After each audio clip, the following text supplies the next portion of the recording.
Warahmatullahi wabarakatuh. Nama saya Muhammad Yusuf Amin bin Sulaimi, Metrik 34 EDT 19F 1219. Okey, saya akan membentangkan tentang suka permainan tradisional Melayu. Okey, yang pertama ialah permainan anjung. Permainan anjung ialah permainan yang mudah dan sering dimainkan di anjung-anjung rumah dan memerlukan pergerakan yang batas. Antara contoh permainan anjung ialah congkak, dam haji dan batu seremban. Okey, yang pertama ialah batu seremban. Batu seremban ni dia dikenali sebagai permainan selambut atau seremban. Selambut adalah sebutan dari sebelah utara dan pantai timur semenanjung, manakala di pantai barat semenanjung dikenali sebagai seremban. Okey, batu seremban ni dia sering dimainkan di waktu lapar dan di tempat yang mempunyai permukaan yang rata dan bersih. Dia batu seremban ni dimainkan secara berkumpulan selama 2 hingga 4 orang atau lebih. Biasanya menggunakan guli kaca, biji getah, ketul batu yang kecil atau ketulan-ketulan objek yang lain yang berbentuk bulat. Okey, bilangan yang diperlukan untuk memainkan permainan ini ialah biasanya digunakan sebanyak 5 biji. Objek-objek ni dikenali sebagai buah. Dan dalam permainan batu seremban ini terdapat beberapa peringkat atau cara sambutan buah yang berlainan. Okey, yang kedua ialah dam haji. Tidak seperti permainan papan lain, dam haji tidak bergantung kepada nasib. Keputusan permainan bergantung penuh terhadap pemikiran dan kemahiran setiap pemain. Dikirakan apabila pemain kehilangan semua buah damnya, dan jika salah seorang pemain tidak dapat menggerakkan buahnya kerana desekat, maka permainan dikira seri. Setiap pemain memiliki jumlah dam yang sama dan 24 buah dam pada papan bersaiz 10 darab 10 atau 12 pada papan 8 darab 8, tetapi berlainan warna, seorang hitam dan seorang lagi putih ataupun merah. Okey, mengikut persetujuan pemain, mana-mana pihak boleh bermula dahulu. Buah dam boleh dibawa daripada apa sahaja bahan, yang penting ia boleh disusun 2 sekali untuk menjadi haji. Di warung biasanya penutup botol digunakan sebagai buah, maka satu pihak akan menterbalikkan penutup botol dan satu pihak lagi tidak bagi membezakan buah. Sekiranya mana-mana buah pemain berjaya sampai ke hujung papan lawan, ia dikatakan naik haji. Dan buah haji dibezakan dari buah biasa dengan meletakkan satu lagi buah di atasnya, disusun 2 tingkat. Dan keistimewaan buah haji ni, dia boleh bergerak ke hadapan atau ke belakang seberapa banyak langkah yang dikehendaki, ke sana dan ke sini. Sekian daripada saya. Terima kasih. Saya Muhammad Sufian Hakim bin Sofi. Nombor pendaftaran saya 34 DDT 19F 1015. Saya akan menerangkan contoh-contoh permainan laman. Kita ada beberapa jenis permainan laman. Contohnya seperti sepak raga, bola panjang, ketinting atau orang Kelantan panggil decok, dan gasing. Gasing merupakan sejenis permainan yang boleh berputar pada paksinya sambil menyumbang pada satu titik. Gasing juga merupakan permainan tradisional orang-orang Melayu sejak dahulu lagi.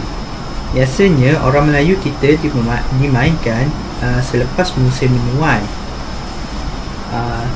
Selepas musim menuai, gasing dipertandingkan antara kampung.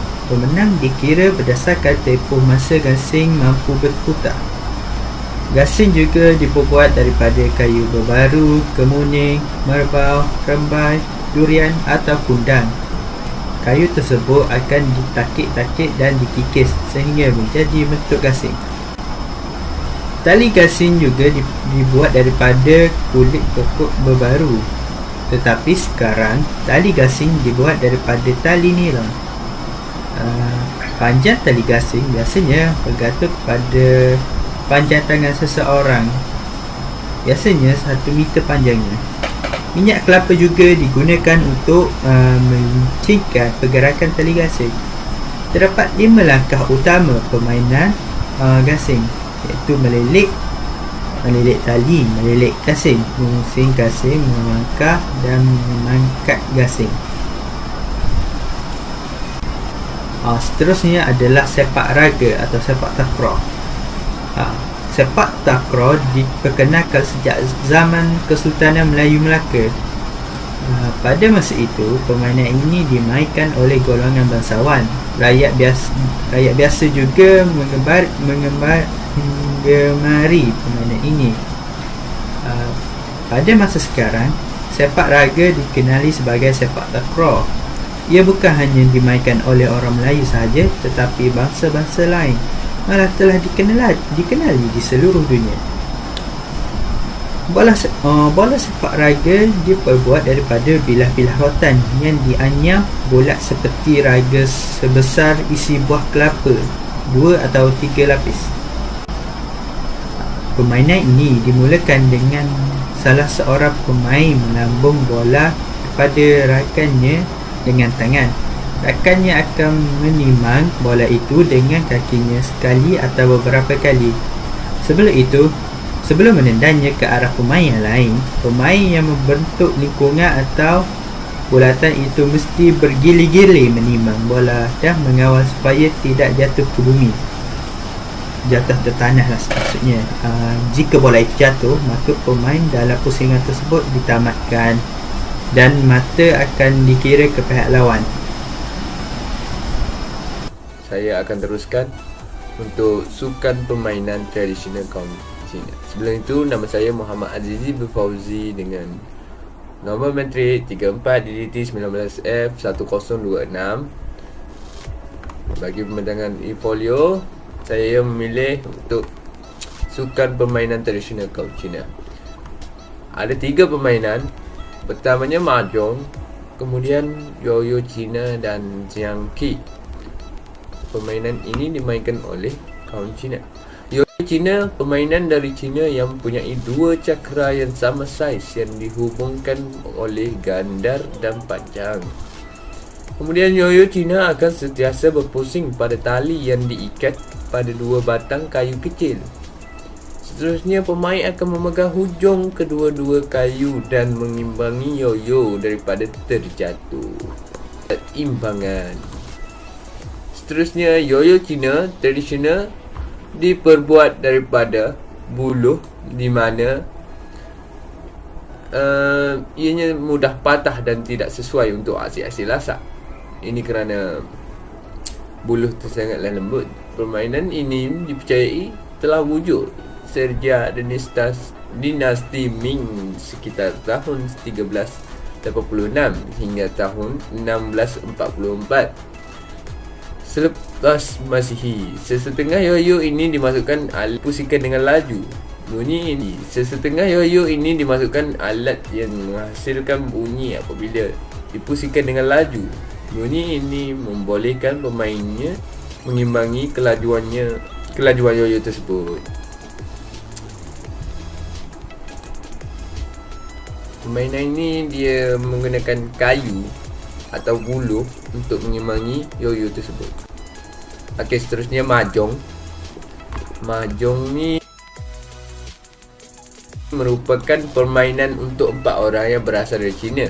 Mahjong melibatkan kemahiran, strategi dan pengiraan termasuk juga nasib.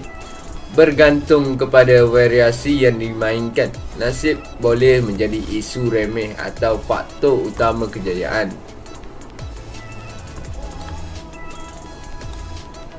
Kemudian, di Asia, mahjong juga popular sebagai perjudian dan sebagai permainan komputer. Objektif permainan adalah membina set lengkap atau gabungan biasanya bertiga, sama ada 13 atau 16 kepingan. Orang pertama mendapatkan adalah dikira pemenang. Kepingan yang memberi kemenangan melengkapkan set pemain sama ada 14 atau 17 keping. Permainan ini dimainkan dengan 40 keping kad yang dinomborkan dari 1 hingga 9 dalam 4 buah sud berbeza bersama-sama 4 keping kad bunga tambahan. Sekian, terima kasih daripada saya. Jika ada tersalah silap, saya minta maaf. Dan satu lagi saya berpesan bahawa mahjong ini merupakan permainan yang tidak elok kerana dia berunsurkan perjudian. Daripada filem-filem dan drama-drama, banyak yang melakukan permainan mahjong ini untuk perjudian. Terima kasih daripada saya. Assalamualaikum. Assalamualaikum. Saya Muhammad Aidil bin Uthman, bermetrik 34 DDT 19F1009. Seterusnya ialah sukan permainan tradisional kaum India. Terdapat pelbagai permainan tradisional kaum India. Contohnya adalah kabadi, kuku, caturangga dan banyak lagi jenis-jenis permainan tradisional di India yang sangat popular. Sukan yang pertama ialah kabadi. Menurut bahasa Hindi, perkataan kabadi bermaksud menahan nafas yang juga merupakan sebahagian daripada permainan tersebut. Permainan kabadi juga dikenali dengan nama hadudu, iaitu bukan adudu yang dalam cerita boy, tetapi hadudu di kalangan orang Bangladesh. Dalam satu permainan, dua pasukan dibentuk yang mana terdiri daripada 7 pemain. Setiap pasukan mempunyai seramai 5 orang pemain simpanan. Permainan ini dilangsungkan selama 20 minit dan 5 minit setengah masa rehat yang akan diberikan untuk pertukaran gelanggang. Satu pasukan akan menghantar penyerang kepada pihak lawan, yang mana bertujuan untuk menyentuh salah seorang daripada pemain pihak lawan sebelum patah balik kepada pasukannya. Pemain yang telah disentuh akan terkeluar dan meninggalkan padang. Gelanggang yang digunakan adalah 125 kali 10, iaitu separuh daripada gelanggang bola keranjang. Seterusnya adalah permainan koko. Permainan tradisional yang sangat popular di kalangan kaum India. Ia dipercayai berasal daripada Maharashtra di India, yang pada mulanya permainan ini dimainkan dengan menggunakan kereta kuda. Kebanyakan ahli India mengatakan permainan ini merupakan hasil daripada pengubahsuaian daripada satu permainan lari dan kejar, di mana seorang pemain akan berlari dan mengejar serta menyentuh pemain lain. Permainan ini memerlukan kecergasan fizikal pemain serta memerlukan pemain yang mempunyai pergerakan yang fleksibel untuk mengelak daripada peserta-peserta lain. Kesimpulannya, permainan yang menjadi identiti negara semakin dipinggir oleh masyarakat, terutamanya di kalangan generasi muda, berikutan perkembangan pesat teknologi maklumat yang membuka ruang peningkatan permainan moden di alam maya. Ini membuatkan mereka lebih menjiwai permainan berasaskan komputer, bukan sahaja tidak menyihatkan tubuh badan, dan malah mewujudkan joran sesama manusia dengan menghabiskan masa di hadapan komputer dan telefon bimbit. Jauh berbeza dengan permainan tradisional yang amat memerlukan interaksi di alam realiti, bukannya maya yang akan mewujudkan sebarang sikap tidak prejudis maupun perkauman. Inilah ramuan utama perpaduan negara. Harapan kami agar permainan ini dapat dipopularkan dan dikenali semula kepada anak-anak muda di negara kita bagi membentuk jati diri negara. Sekian sahaja dari kumpulan kami. Harap maaf jika ada salah silap, terkasar bahasa, terkuat dan suara. Assalamualaikum. Sekian, terima kasih.